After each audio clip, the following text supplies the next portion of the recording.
दोस्तों, दुनिया की सबसे बड़ी जंग के बीच अचानक से जब ये खबर आई कि ईरान का सबसे ताकतवर आदमी अब खत्म हो चुका है, तो सवाल उठना लाजमी है कि आखिरकार सच क्या है, खेल क्या है। इस वक्त पूरी दुनिया में एक ही दावा गूंज रहा है कि ईरान के supreme leader Ayatollah Ali Khamenei America और इजराइल के हमले में मारे गए हैं। लेकिन हैरानी की बात यहाँ पर यह है कि ना कोई आधिकारिक तस्वीर सामने आई है, ना कोई वीडियो जारी हुआ है, ना कोई फ्यूनरल की पुष्टि हुई है और ना ही ईरान की तरफ से ऐसा कोई क्लियर स्टेटमेंट है जो कि खबर को 100% सच करे। आपको बताएं कि इसी बीच पूर्व रॉ एजेंट लकी बिश्त इस वक्त सभी के सामने आए हैं और उन्होंने अली खामेनी की मौत को लेकर एक चौंकाने वाला दावा कर दिया है। ईरान के सुप्रीम लीडर अयातुल्लाह खामेनी, इस टाइम पूरी दुनिया में एक ही न्यूज़ कि अमेरिका और इजराइल के हमले में वो मारे गए। मैं थोड़ा सा कंफ्यूज हूँ यार, आप मेरा कंफ्यूजन दूर कर दो। आज पता है, अमेरिका कहता है कि उन्होंने एक हमले के अंदर ईरान के सुप्रीम लीडर को मार दिया। जितनी जल्दी अमेरिका और इजराइल नहीं बोलता, उससे ज़्यादा जल्दी तो ईरान इस बात को मान लेता है कि हमारे लीडर अब नहीं रहे, हम 40 दिन का राष्ट्रीय शोक कर रहे हैं। यार ईरान, ये वो ईरान है, अगर इनके लीडर को कुछ होता, मुझे नहीं पता, ये 10 दिन तक तो दुनिया को बताता ही नहीं कि मेरे लीडर अब ख़त्म हो चुके हैं। लेकिन जैसे ही एक स्टेटमेंट आता है यूएस और इजराइल का, उससे जल्दी ये बोल देता है कि ये सही कह रहा है, हमारे लीडर अब नहीं रहे।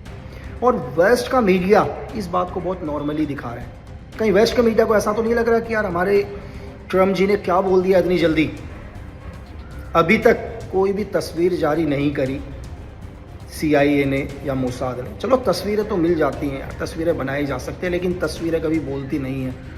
लेकिन एक चीज़ ध्यान रखने वाली बात कि ईरान को पता था कि इजराइल और अमेरिका उनके सुप्रीम लीडर को टारगेट करेंगे। ये बात रशिया भी जानता था और उसकी सीक्रेट सर्विस SVR भी जानती थी। और महज 6-7 घंटे के अंदर, 10 घंटे के अंदर ईरान के लीडर को टारगेट भी कर दिया जाता है। यार मैं बहुत कंफ्यूज हूँ भाई, होने को कुछ भी हो सकता है, लेकिन मेरा दिल मानने को तैयार नहीं यार। पता चले कि 1 साल के बाद दुनिया में कुछ और न्यूज आ रही है यार। लकी बिश्त ने साफ कहा कि उनका दिल ये मानने को तैयार ही नहीं है कि अयातुल्लाह अली खामेनी मारे जा चुके हैं। दूसरी तरफ अमेरिका के पूर्व राष्ट्रपति डोनाल्ड ट्रंप के बयान के बाद अचानक से वेस्टर्न मीडिया में इस खबर को चलाया जाने लगा कि जैसे सब कुछ खत्म हो गया है। लेकिन सवाल ये है कि अगर खामेनी सच में मारे गए हैं, तो क्या ईरान जैसी कंट्रोल्ड मिलिट्री स्टेट इतनी जल्दी इस बात को मान लेगी? क्या IRGC जैसे स्ट्रक्चर के रहते इतना बड़ा लीडर बिना किसी विजुअल कंफर्मेशन के गायब हो सकता है?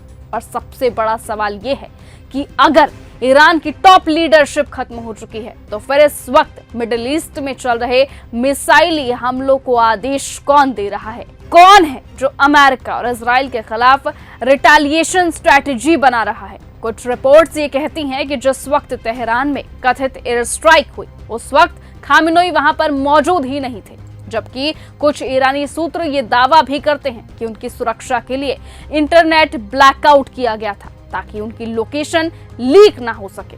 इतिहास भी इस बात का गवाह रहा है कि साल 1981 से लेकर 2009 तक और फिर 2022 तक कई बार खामेनी की मौत की अफवाहें लगातार उड़ाई गई, लेकिन हर बार वो कुछ ही दिनों बाद सार्वजनिक मंच पर आकर सामने आए और सभी दावों की हवा निकाल दी। ऐसे में अब ये पूरी खबर सिर्फ एक मिलिट्री ऑपरेशन नहीं, बल्कि साइकोलॉजिकल वॉरफेयर का हिस्सा भी हो सकती है, जहां दुश्मन देश लीडरशिप को खत्म दिखाकर कमांड सिस्टम को तोड़ने की कोशिश करते हैं। लेकिन जब तक कोई ठोस सबूत सामने नहीं आता, तब तक ये कहना जल्दबाजी होगी कि खामेनी जिंदा है या नहीं, क्योंकि जंग के मैदान में कई बार मौत की खबरें भी एक हथियार की तरह इस्तेमाल की जाती है। अब असली सस्पेंस यही है कि क्या कुछ ही दिनों बाद खामेनी खुद सामने आकर इन दावों की पोल खोलेंगे, या फिर सच में मिडिल ईस्ट की सबसे बड़ी ताकत का अंत अब हो चुका है। लेकिन इसी बीच मिडिल ईस्ट में इस छिड़ी जंग को लेकर प्रधानमंत्री नरेंद्र मोदी पहली बार सामने आए हैं। प्रधानमंत्री नरेंद्र मोदी ने संवाद और शांति का रास्ता अपनाने की अपील की है। उन्होंने कहा है कि हालात बेहद चिंताजनक है। मौजूदा संकट का समाधान केवल बातचीत और कूटनीतिक प्रयासों से ही संभव है।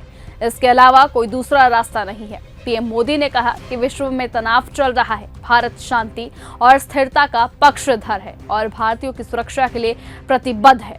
भारत सभी देशों के साथ मिलकर काम करेगा भारत बातचीत कूटनीति से समाधान के पक्ष में है। प्रधानमंत्री ने कहा कि जब दो डेमोक्रेसी एक साथ खड़ी हों तो शांति की आवाज और भी मजबूत हो जाती है। वेस्ट एशिया में मौजूदा हालात हमारे लिए गहरी चिंता की बात है। भारत बातचीत और डिप्लोमेसी के जरिए सभी विवादों को सुलझाने का समर्थन करता है। फिलहाल आज की इस खबर में सिर्फ इतना ही। देखते रहिए और बने रहिए न्यूज गंगा के साथ। नमस्कार। अगर आपको ये हमारा वीडियो पसंद आया हो तो इसे लाइक और शेयर करना बिल्कुल ना भूलें। साथ ही हमारे चैनल न्यूज गंगा को सब्सक्राइब और फॉलो जरूर करें ताकि देश और दुनिया की हर बड़ी खबर आप तक सबसे पहले पहुंचे।